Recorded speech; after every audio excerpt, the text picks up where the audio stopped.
अगं बाय बारक्या सुन बाई ती तर लय बारीक दिसती ग. तू बघ बर किती नीट नेटकीन किती सावरून राहती. मोठीला काय होतं तसं राहिला आवरले का नाही तिने आज काय माहिती केलंय का नाही. बरु तिचं काय मग गबाळगत अवतार घेऊन फिरायची सवय तिला. तुला लय बारीक दिसती बघ. तू आता तिच्याकडे मीच बघते. और अभी तो रुको. अजून ड्रेस वरच बसलीत का. अगं सणासुदीचा दिवस जरा तरी साडी बिडी घालायची ना.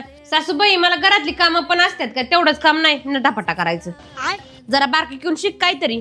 तुमच्या लाडक्या सुनेला घरातली काय कामाला हात लावायचं नाही स्वयंपाक करायचं नाही मग मीच सगळं करायचं. राहू दे स्वयंपाक बाजूला मी मेकअप करते मला पण जमतंय सगळं. थांबा जरा तुम्ही. अक्षय तृतीयेच्या सर्वांना हार्दिक शुभेच्छा. आज मी करणार आहे आमरसपुरी चॅलेंज. 40 अंशाची उष्णता आणि चिकट आमरस असताना माझा मेकअप नेहमी वितळतो पण आज नाही कारण सुरुवात करते मेकअप फिक्सरने जो मेकअप करण्याआधी बेसला त्वचेवर घट्ट पकडून ठेवतो. त्यानंतर लावते हायड्रा मॅट फाउंडेशन जे हलकं आणि वॉटरप्रूफ असल्यामुळे ना वितळतं ना जड वाटतं. आता मी लावणार आहे फेसेस कॅनडाची comfy matte wow lipstick shade coco crush 07 मध्ये. ही लिपस्टिक सुपर कॉम्फी आणि ट्रान्सफर प्रूफ सुद्धा आहे. ही आपण ब्लश आणि आय शॅडो म्हणून देखील वापरू शकतो. शेवटी पुन्हा एकदा फिक्सर स्प्रे करून मेकअप पूर्णपणे लॉक करते आणि आता माझा मेकअप अगदी हलणार नाही असा तयार झाला. चला आता खरी टेस्ट करूया आमरसपुरीची. बघा आमरस पूर्णपणे निघून गेला पण मेकअप अजूनही तसाच आहे. ना ट्रान्सफर ना स्मज. हा फिक्स अँड फिनिश किट म्हणजे उन्हाळ्यासाठी एकदम परफेक्ट. प्रोडक्ट वरती टॅग केले आहेत नक्की जाऊन चेक करा.